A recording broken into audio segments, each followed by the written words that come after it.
வணக்கம் நண்பர்களே. Engineering physics PH 8151 பாடத்திற்கான வீடியோ வகுப்பிற்கு தங்களை அன்புடன் வரவேற்கின்றேன். இன்ஜினியரிங் பிசிக்ஸ் இந்த பாடப்பகுதி இன்ஜினியரிங் படிக்கக்கூடிய அனைத்து பாடப்பிரிவு மாணவர்களுக்கும் முதலாவது செமஸ்டர்ல வரக்கூடியது. என்னுடைய கோட் PH 8151. ஸோ இந்த இன்ஜினியரிங் பிசிக்ஸ் பாடத்தில் மொத்தமாக 5 யூனிட் இருக்கும். ஸோ முதல் யூனிட் ப்ராப்பர்ட்டிஸ் ஆஃப் மேட்டர், இரண்டாவது unit waves and oscillations, lasers and fibre optics, மூன்றாவது யூனிட் தெர்மல் பிசிக்ஸ், நான்காவது யூனிட் குவாண்டம் மெக்கானிக்ஸ், ஐந்தாவது மற்றும் இறுதி யூனிட் கிறிஸ்டல் பிசிக்ஸ். ஸோ இந்த 5 யூனிட்டிற்கான பாடங்களை நாம் ஒவ்வொன்றாக தமிழில் பார்க்க இருக்கின்றோம். So unit 1 properties of matter.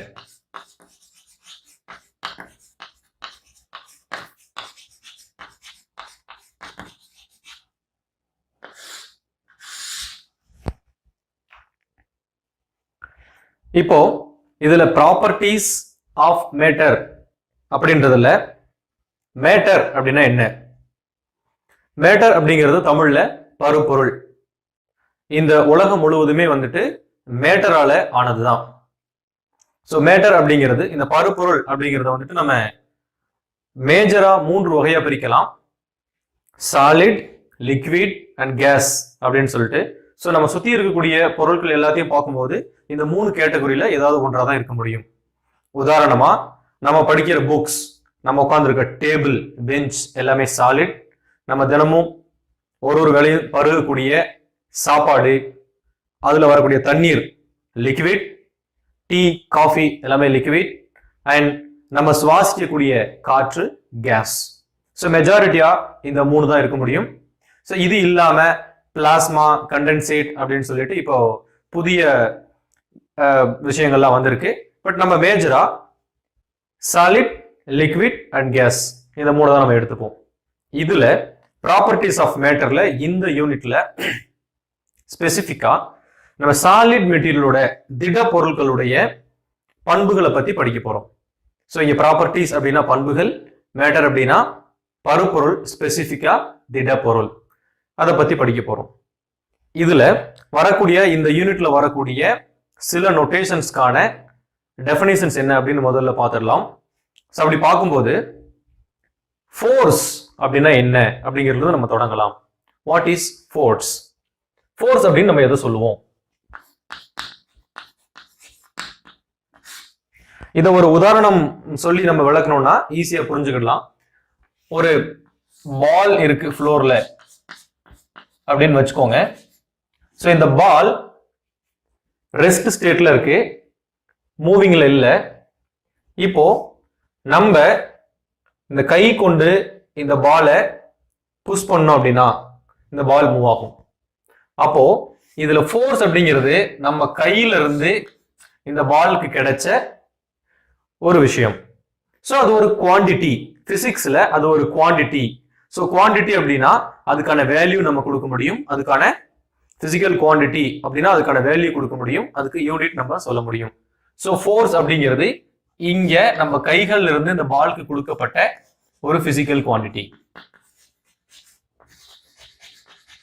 இந்த பிசிக்கல் குவாண்டிட்டி என்ன பண்ணுது அப்படின்னா இந்த பாலை இந்த ஃபோர்ஸ் அப்ளை பண்ண டைரக்ஷன்ல, இந்த குவாண்டிட்டி அப்ளை பண்ண டைரக்ஷன்ல மூவ் பண்ண வைக்குது. ஸோ தட் இந்த பாலுக்கு ஒரு டிஸ்பிளேஸ்மெண்ட் கிடைக்குது, இந்த பாலுக்கு ஒரு ஆக்சிலரேஷன் கிடைக்குது. ஸோ அக்கார்டிங் டு நியூட்டன்ஸ் 2ஆம் விதி, நியூட்டன்ஸ் செகண்ட் லா படி ஃபோர்ஸ் அப்படிங்கிறத F = ma அப்படின்னு சொல்லுவாங்க. ஸோ இதுதான் ஃபோர்ஸ். ஸோ ஃபோர்ஸ் அப்படிங்கிறது ஒரு பிசிக்கல் குவாண்டிட்டி. ஃபோர்ஸ் நம்ம ஒரு பொருள் மேல அப்ளை பண்ணணும்னாக்க அந்த பொருள் மூவ் ஆகும், அந்த பொருள் டிஸ்பிளேஸ் ஆகும். இப்போ டிஃபார்மேஷன் ஃபோர்ஸ் அப்படின்னா என்ன? அடுத்து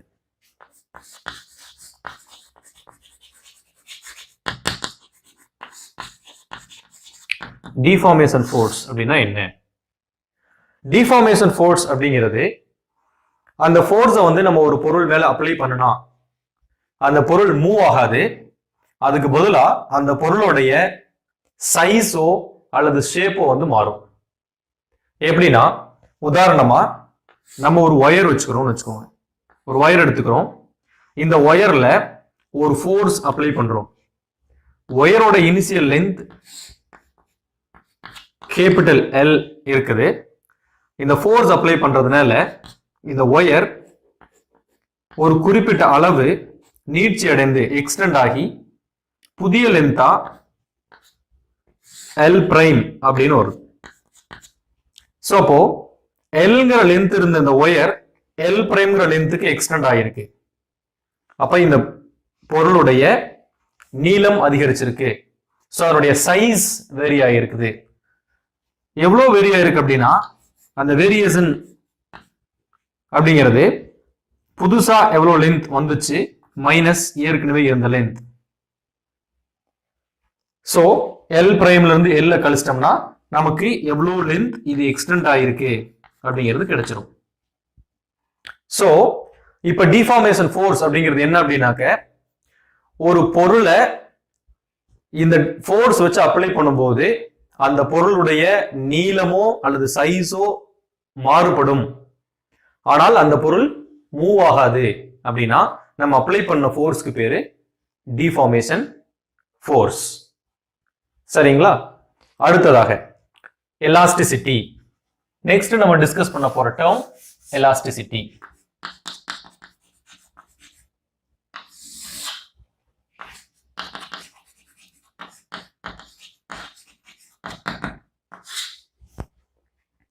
இப்போ இதே மாதிரி ஒரு ஒயர் எடுத்துக்கிறோம். நம்ம ஃபோர்ஸ் அப்ளை பண்ணா இந்த ஒயர் எலாங்கேட் ஆகும். ஸோ இதனுடைய ஒரிஜினல் லென்த் எல்ங்கிறதுல இருந்து எல் பிரைம் அப்படிங்கிறதுக்கு இது எக்ஸ்டெண்ட் ஆகும் ஃபோர்ஸ் அப்ளை பண்ணும்போது. ஸோ ஃபோர்ஸ் அப்ளை பண்ணுனா இந்த ஒயர் டிஃபார்ம் ஆகுது, அதனுடைய நீளம் அதிகரிக்குது, உருவ மாறுபாடு வருது.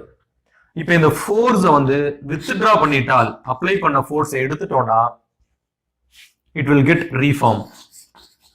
அது திரும்பவும் பழைய பொசிஷனுக்கே போயிடும்.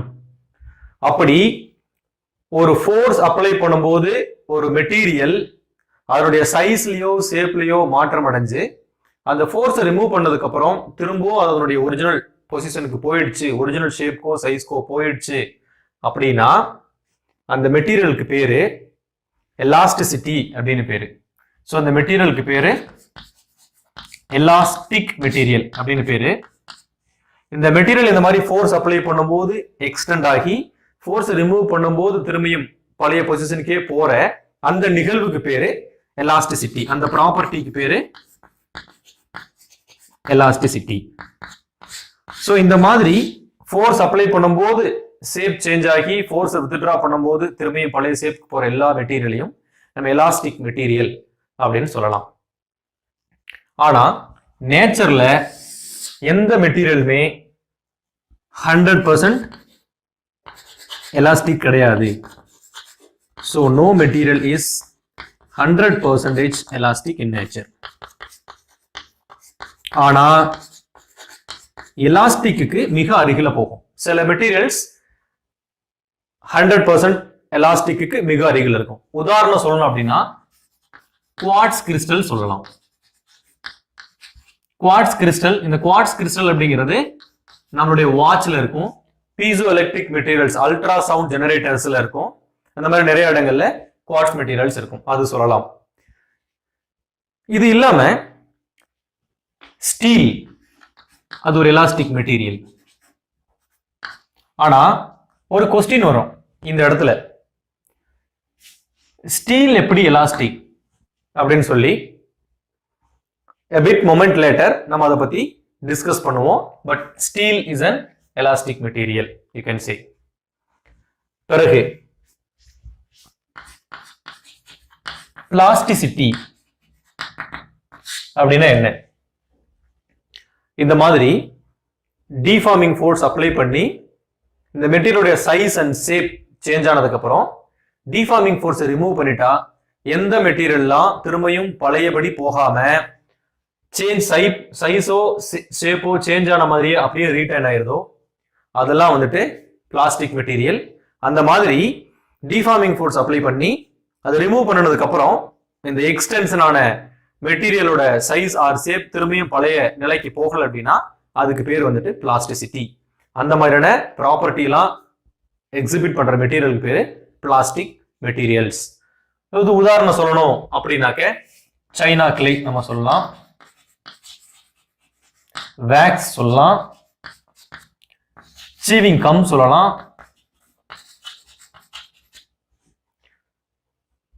சோ இதெல்லாம் வந்துட்டு நீங்க ஒரு ஷேப் மாத்தினீங்க அப்படின்னம்னா திரும்பியும் பழையபடி வராது. ஃபார் எக்ஸாம்பிள் ஒரு ஜூயிங் கம் எடுத்துட்டு ட்விஸ்ட் பண்ணிட்டு அப்படியே வச்சிட்டோம்னா அப்படியே இருக்கும்.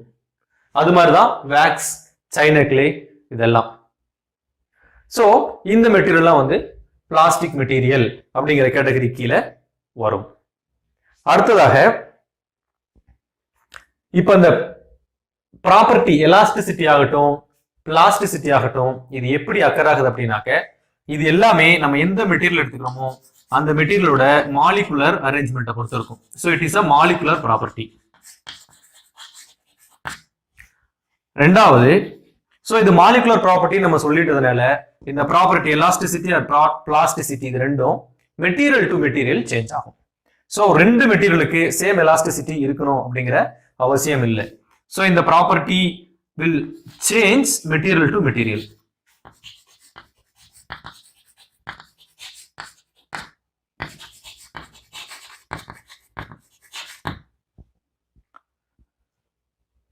And next, stress.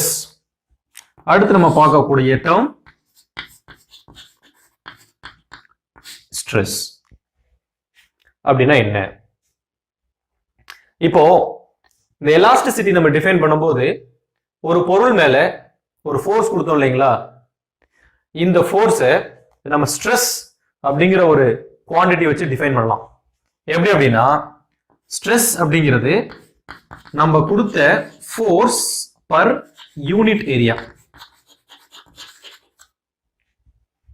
Right?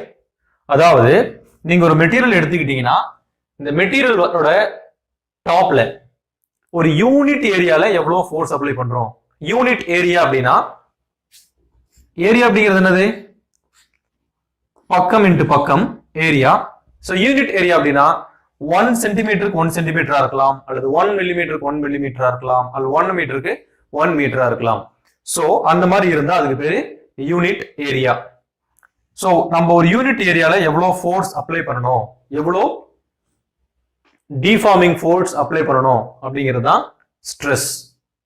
So நம்ம அப்ளை பண்ண அந்த ஃபோர்ஸ் அந்த மெட்டீரியல்ல ஷேப் அல்லது சைஸ் சேஞ்சை வந்து கிரியேட் பண்ணும். அதனால அதுக்கு பேர் டிஃபார்மிங் ஃபோர்ஸ் நம்ம ஏற்கனவே சொல்லியிருக்கிறோம். ஸோ யூனிட் ஏரியால அப்ளை பண்ண டிஃபார்மிங் ஃபோர்ஸ்க்கு பேர் வந்து stress. So stress is the force applied per unit area.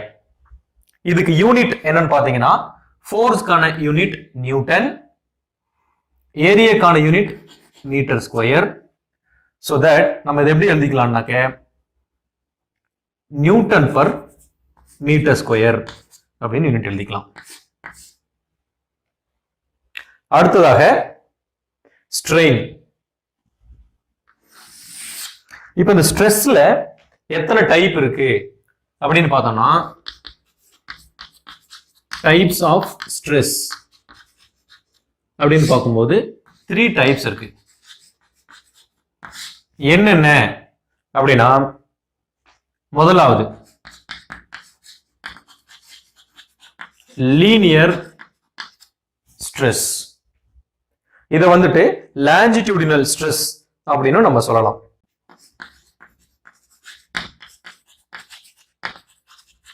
R normal ஸ்ட்ரெஸ்னு நம்ம சொல்லலாம். ரெண்டாவது shear stress R டேஞ்சென்சியல் stress.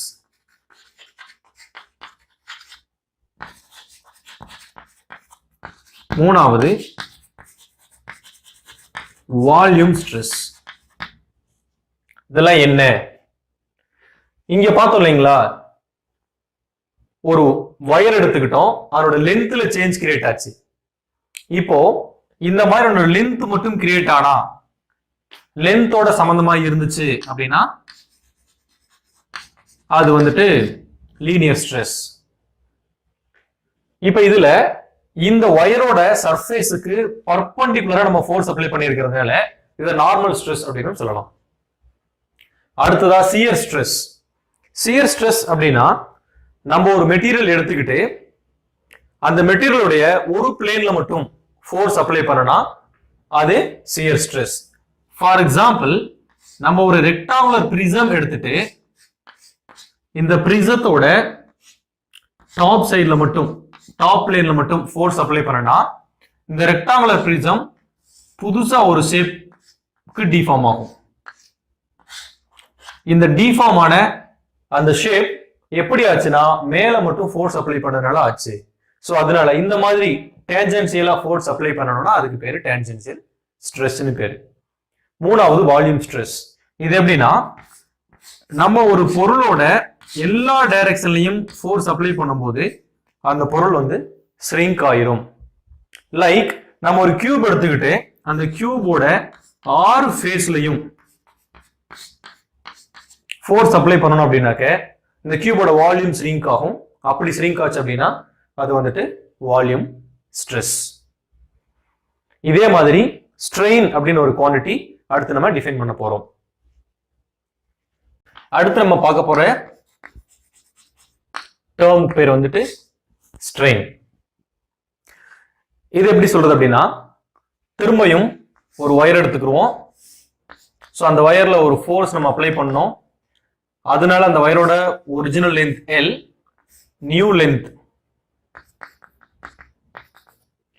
L prime ஆச்சு, லென்த் எக்ஸ்டெண்ட் ஆச்சு. So that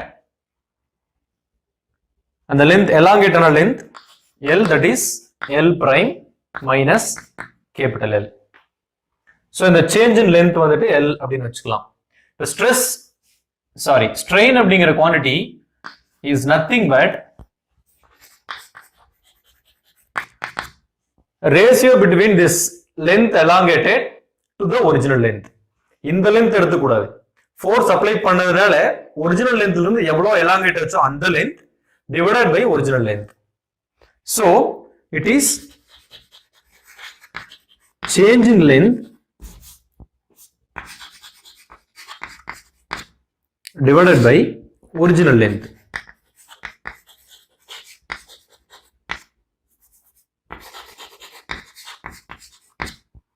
Change in length அப்படிங்கிறது small l divided by original length அப்படிங்கிறது capital L.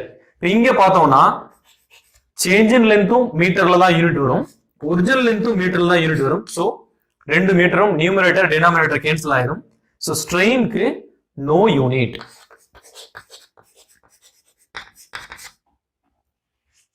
இந்த strain எப்படி வந்துச்சு? ஒரு மெட்டீரியலுக்கு ஸ்ட்ரெஸ் கொடுத்ததுனால வந்துச்சு. So that stress causes strain on a material. So அப்படினா 3 types of stress இருக்கும்போது equivalently 3 types of strain இருக்க முடியும். So 3 types of strain இருக்கு. என்னென்ன அப்படின்னு பார்த்தோம்னா, முதல் strain again linear strain. So linear stress க்கு equivalent ஆனது linear strain, then shear strain. Third one volume strain. இதெல்லாம் என்ன அப்படின்னா, change in length by original length போட்டோம்னா அது linear strain.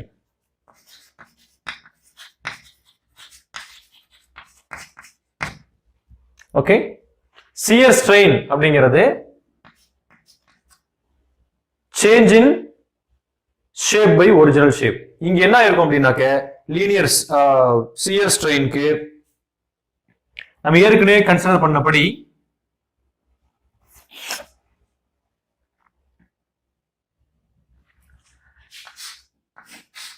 ஒரு ரெக்டாங்குலர் prism consider பண்ணோம்னா for the application of the stress in the material இந்த மாதிரி டில்ட் ஆயிருக்கும். கீழ் பகுதி அப்படியே இருக்கும், மேல் பகுதி டில்ட் ஆயிருக்கும். ரைட்?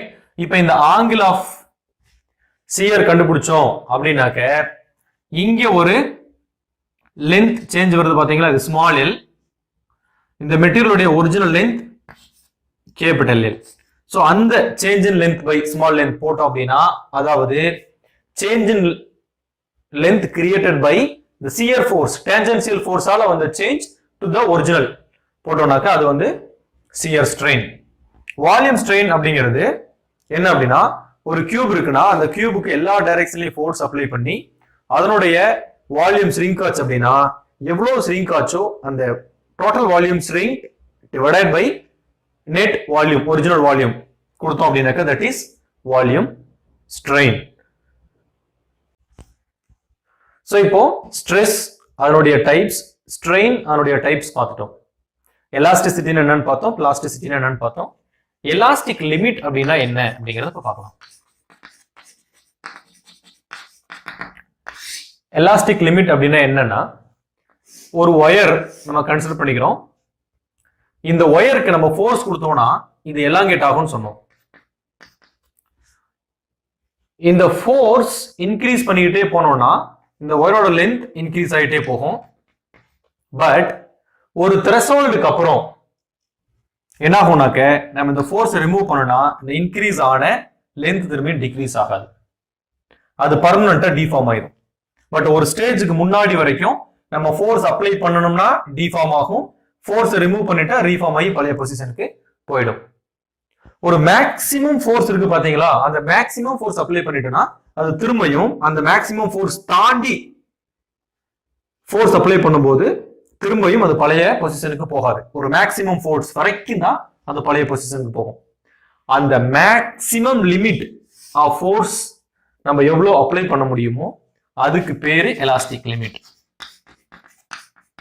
சோ அதுக்கு மேல ஃபோர்ஸ் அப்ளை பண்ணோம்னா பியாண்ட் திஸ் எலாஸ்டிக் லிமிட் நம்ம ஸ்ட்ரெஸ் அப்ளை பண்ணனா இந்த மெட்டீரியல் எலாஸ்டிக் ப்ராப்பர்ட்டி எக்ஸிபிட் பண்ணாது, அதுக்கு பதிலா பிளாஸ்டிக் ப்ராப்பர்ட்டியை எக்ஸிபிட் பண்ணும். அதே மாதிரி இன்னொரு டேர்ம், முக்கியமான டேர்ம், எலாஸ்டிக் ஃபேட்டிக்.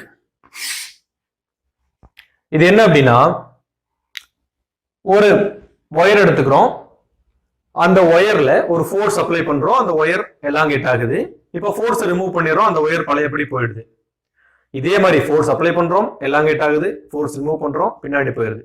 இந்த மாதிரி இந்த application of force, removal of ஃபோர்ஸை திரும்ப திரும்ப கொடுத்துக்கிட்டே இருந்தோம்னா ஒரு சர்டன் டைம்க்கு அப்புறம் இந்த மெட்டீரியல் திரும்ப பழைய இதுக்கு போகாது. ஸ்லோவா அதனுடைய எலாஸ்டிசிட்டியை வந்து அது இழக்க ஆரம்பிக்கும். Because repeated application of the force.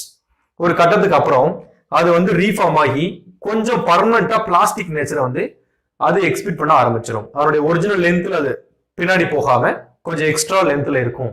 அந்த மாதிரி இருந்துச்சு அப்படின்னா அந்த மாதிரி ஒரு சிச்சுவேஷனுக்கு பேர் தான் வந்துட்டு எலாஸ்டிக் ஃபேட்டிக். இது எதனால வருதுன்னா, தொடர்ச்சியா ஃபோர்ஸ் அப்ளை பண்றது, ரிமூவ் பண்றது, அப்ளை பண்றது, ரிமூவ் பண்றது, இந்த மாதிரி பண்ணாலும் வரும். அது இல்லாம தொடர்ந்து கண்டினியூஸா ஃபோர்ஸ் கொடுத்து அந்த பொருளை எலாங்கேட் பண்ணி வச்சிருந்தாலும் வரும். லைக் ஒரு ஸ்ப்ரிங்கை வந்து இழுத்து விட்டுட்டு இருந்தோம், இழுத்து விட்டுட்டு இருந்தோம்னா கொஞ்ச நேரத்துல அந்த ஸ்ப்ரிங்கோட லென்த் ஜாஸ்தி ஆயிரும். அல்ல இழுத்தே புடிச்சிட்டு இருந்தோம்னாலும் ஒரு கட்டத்துக்கு அப்புறம் அது அப்படியே நின்றும்.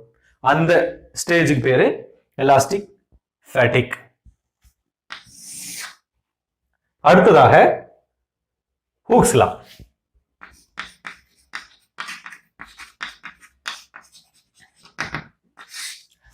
ராபர்ட் ஹூக் அப்படின்ற English scientist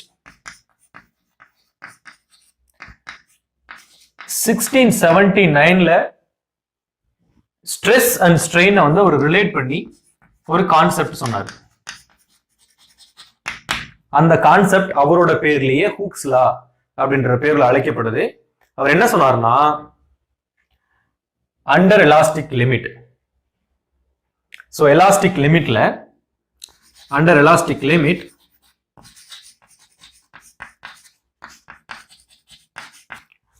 stress is directly proportional to strain அப்படின்னு சொன்னார். என்ன அர்த்தம் அப்படின்னா நம்ம அப்ளை பண்ண ஸ்ட்ரெஸ்ஸுக்கு ஈக்குவலண்டா ஸ்ட்ரெயின் வரும். டைரக்ட்லி ப்ரொபோஷனலா ஸ்ட்ரெயின் இருக்கும். ஒரு யூனிட் ஆஃப் ஸ்ட்ரெஸ் அப்ளை பண்ணணும்னா ஒரு யூனிட் ஆஃப் ஸ்ட்ரெயின் அந்த மெட்டீரியலுக்கு கிரியேட் ஆகும்.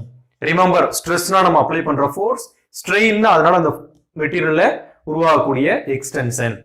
ஸோ ரெண்டும் 1-to-1 கரஸ்பாண்டன்ஸ் இருக்கும்னு சொன்னாரு. ஸோ அதனால இதை நம்ம எப்படி எழுதலாம் அப்படின்னா ஸ்ட்ரெஸ் இஸ் ஈக்குவல் டு இந்த ப்ரொபோஷனாலிட்டிக்கு ஒரு கான்ஸ்டன்ட் மல்டிப்ளைட் பை ஸ்ட்ரெயின் எழுதலாம். இப்போ இந்த கான்ஸ்டன்ட்டை you can put E, elastic constant, அதனால E, that is the ratio between stress by strain. So the ratio between the stress by strain அப்படிங்கிறது ஒரு constant. அந்த கான்ஸ்டன்ட்டுக்கு பேரு elastic constant or modulus of elasticity அப்படின்னு சொல்லலாம். So this is called elastic constant or modulus of elasticity.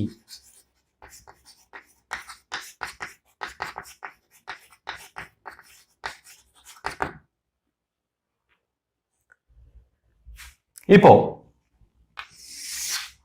3 types of stress இருக்கு, 3 types of strain இருக்கு. அப்போ ரேஷியோ பிட்வீன் ஸ்ட்ரெஸ் அண்ட் ஸ்ட்ரெயினும் 3 types இருக்கும். அப்படின்னா இந்த elastic constant or modulus of எலாஸ்டிசிட்டியும் 3 types இருக்கும். என்னென்ன அப்படின்னா, ஒன்னு யங்ஸ் மாடுலஸ், கேபிட்டல் ஒய். ரெண்டாவது rigidity modulus,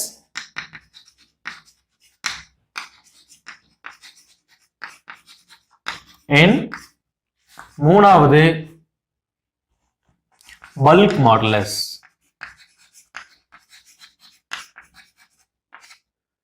that you can write K, bulk modulus, right?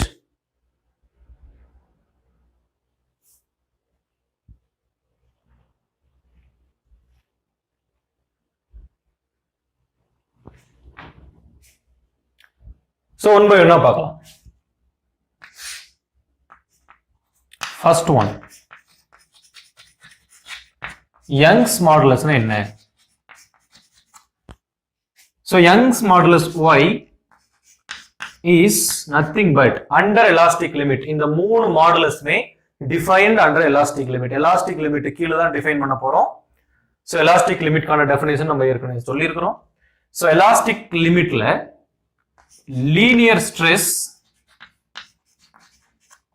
by linear strain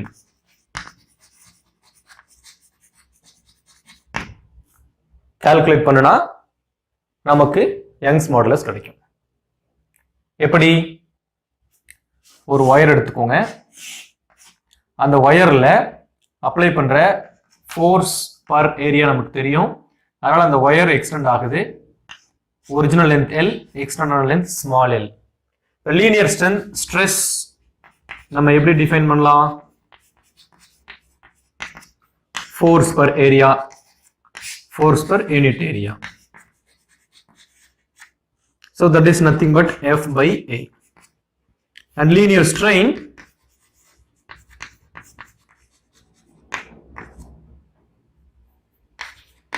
which is equal to change in length by original length.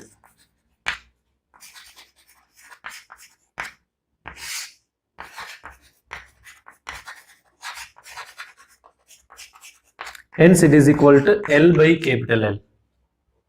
So if இது ரெண்டுக்கும் ratio எடுத்தோம் அப்படின்னா என்ன ஆகும்?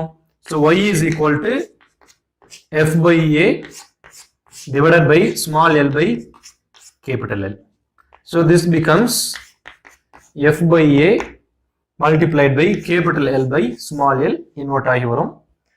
So L by L க்கு unit கிடையாது, ஸ்ட்ரெயினுக்கு unit கிடையாது, ஸ்ட்ரெஸ்க்கு மட்டும் தான் யூனிட் இருக்கு. அப்படிங்கறனால யங்ஸ் மாடுலஸ்க்கும் unit newton per metre square தான். ஸோ இதுதான் செகண்ட் rigidity modulus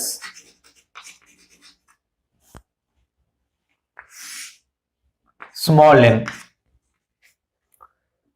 இதுவும் under elastic limit. Elastic limitல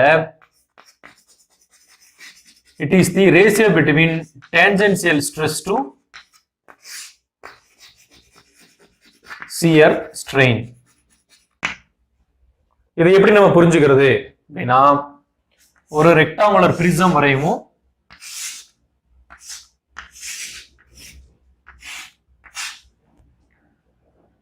இந்த பிரிசத்தோட டாப் ஃபேஸ் AB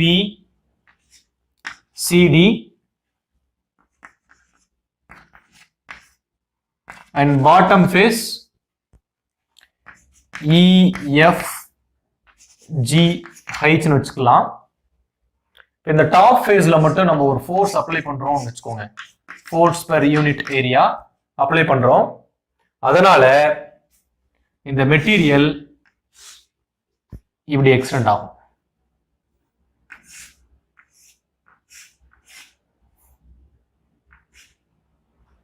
லென்த் இப்படி எக்ஸ்டெண்ட் ஆகும். என்ன இருக்கு அப்படின்னா, டாப்ல மட்டும் டில் பண்றதுனால பேஸ் அப்படியே இருக்கு, டாப் மட்டும் ரைட் சைடு மூவ் ஆயிருக்கு. So deforming force towards right apply ஆகும்போது அதுக்கான ரீஃபார்மிங் ஃபோர்ஸ் வந்து டுவர்ட்ஸ் லெஃப்ட் அப்ளை ஆகும். ஸோ அதனால ஒரு ஃபோர்ஸ் இந்த டைரக்ஷன்ல இன்னொரு ஃபோர்ஸ் ஆப்போசிட் டைரக்ஷன் அப்ளை ஆனதுனால இப்படி இருந்த அந்த ரெக்டாங்குலர் பிரிசம் இப்படி டில்ட் ஆயிருக்கு. ஸோ இந்த டில்டான ஆங்கிள், ஷியரான ஆங்கிள் தீட்டான்னு வைக்கலாம். ஸோ என்னுடைய ஒரிஜினல் லென்த் எல், இங்க சீரான லென்த், மூவ் ஆன லென்த் ஸ்மால் எல் அப்படின்னு வச்சுக்கலாம். So this is capital L, அது ஸ்மால் எல். ரைட்டுங்களா? இப்போ டேஞ்சென்ஷியல் ஸ்ட்ரெஸ்ஸுக்கான ரிலேஷன் என்ன அப்படின்னா,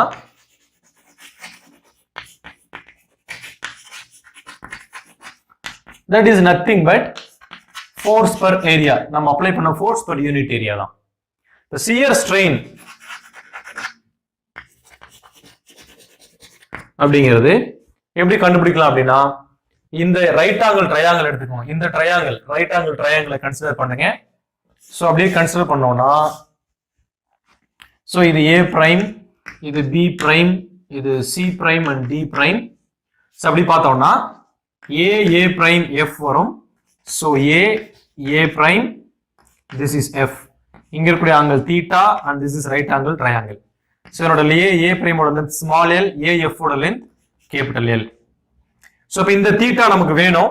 That is the angle of shear. So this is angle of shear.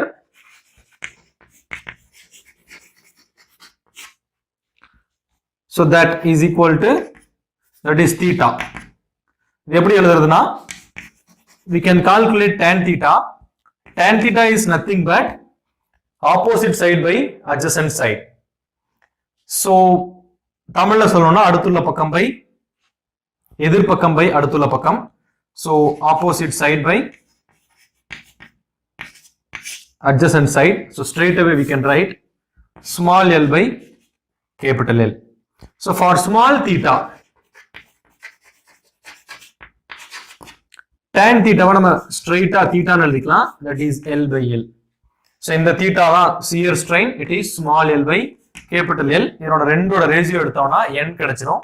So n is equal to F by A divided by small l by capital L, that is equal to F by A into small capital L by small l.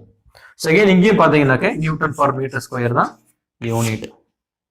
So this is shear strain, right? Sorry, this is rigidity modulus of a material.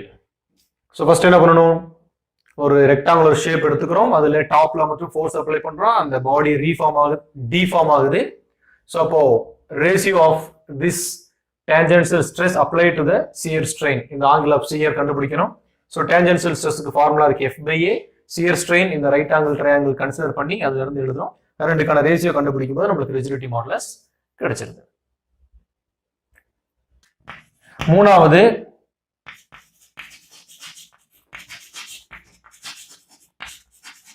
Bulk modulus K. இதுவும் under elastic லிமிட்ல bulk modulus K எப்படி சொல்லலாம் அப்படின்னா volume stress by volume strain அப்படின்னு define பண்ணலாம். இது எப்படி புரிஞ்சுக்கிறதுனா ஒரு கியூப் கன்சிடர் பண்ணணும்.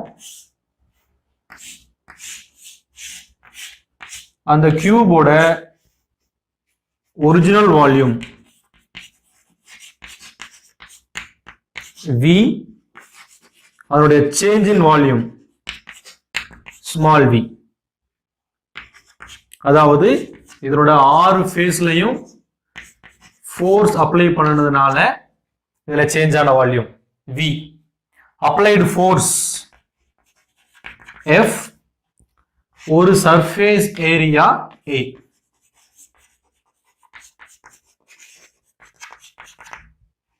So இந்த பேராமீட்டர்ஸ் வச்சுக்கிட்டு நம்ம வால்யூம் ஸ்ட்ரெஸ் கால்குலேட் பண்ணலாம்.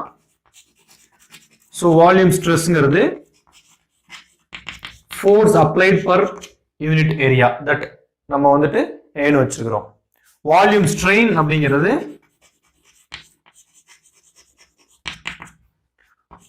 Change in volume by original volume. இப்போ ஃபோர்ஸ் பை ஏரியா அப்படிங்கிறது நத்திங் பட் பிரஷர் P, ரைட்டுங்களா? This you can say pressure. So இப்போ நம்ம K அப்படிங்கிறது ratio between this force by area divided by strain change in volume by original volume. So force by ஏரியாவை நம்ம Pன்னு எழுதலாம் and this is capital V by small v.